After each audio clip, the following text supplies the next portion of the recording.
So you're saying that you believe the Russian government hacked John Podesta's emails and that voters knew too much, okay? Then you're saying what? That they hacked voting machines? I'm not saying the voters knew too much. Well, what are you saying? What are you saying? If the Russians hack into your emails and disclose... Which I'm against, by the way. And I'm against, too. But if they did that and disclosed things of public interest, I wouldn't seek to justify it. But I'm not justifying it. I would still want to condemn the Russians and protect us. I'm going to keep you here until you answer this question, which is, how specifically did the Russians make this election outcome different from what it would have been otherwise? How specifically did they, quote, hack our democracy? We will never know, whether this was determinative any more than Director Comey's involvement in the election. The means they used were hacking into democratic institutions and the leaking of documents designed in the primary process to sow division between the Clinton and Sanders camps, something we saw actually took place as a result of that. And then in the general election to attempt to discredit Secretary of State Clinton in a way that would harm her and would help Donald Trump. How did they do that? Well, it was pretty obvious, wasn't it? They hacked, they released documents that were real. Oh, yes, they were real, and they were ones that were damaging to Secretary Clinton. Can you point to documents that they disclosed that were damaging to the Republican Party? Let's just get to the bottom line. You're upset because you think this affected the election. I get why you're upset. But are you arguing that voters, and other reasons too, but are you arguing that voters should not have seen that information? This is an important point, though. It's not just the fact that it damaged the candidate I was supporting.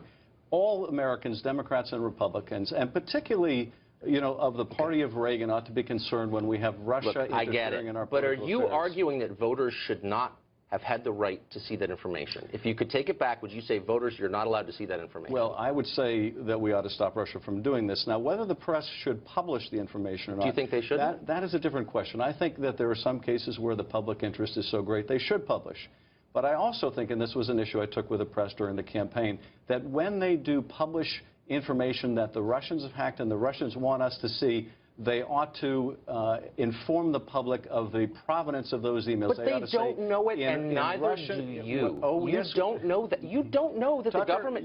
I think it's really irresponsible for you to say you know that the Putin government did this. You know it is irresponsible, Tucker, for you to make that claim without looking at the evidence. And more importantly, you can't say that you know the Putin government did that. More importantly, for the president-elect today, to say that he doesn't know whether the Russians... You're on the Intel Committee. Let me just ask you one final question. Can you look right into the camera and say, I know for a fact the government of Vladimir Putin was behind the hacks of John Podesta's email? Absolutely. The government of Vladimir Putin was behind the hacks of our institution and the dumping of information. Of John Podesta's email? Not only in the United States, but also in Europe. Okay, you're not, you know what, you're dodging. And Tucker, so look and say, I know they did. John Podesta's emails, they hacked those. And I think that Ronald Reagan will be rolling over his grave at your carrying water for the Kremlin. I'm not carrying water for the... You're a sitting member of Congress on the Intel Committee, and you can't say they hacked... You're going to have to move your show to RT Russian television because... You know what? This That's is perfect, just so beneath your placed. office because it's so dumb and you're being duplicitous. I'm asking you, did they hack Podesta's emails? And you can't say it. Personal insults like that, Tucker. You just said I was carrying... You said I was carrying water for Putin. That's pretty hilarious. When you essentially are an apologist for the Kremlin, that's what you're doing. I'm going to one last time, Congressman. Look into the camera and say they hacked John Podesta's emails. We know for a fact that Putin's government did that. You can't, and you know you can't, and you're hiding behind weasel words. I just said that the they hacked John Podesta's emails. Russians, I'm not going to be specific as to because you don't know it. That's why. All right. Done. One. You don't know it, and you're alleging it Tucker, without any evidence, and it's wrong. You're ignoring the evidence because you don't care. The fact that it helped the Republican candidate is all you need to know, apparently.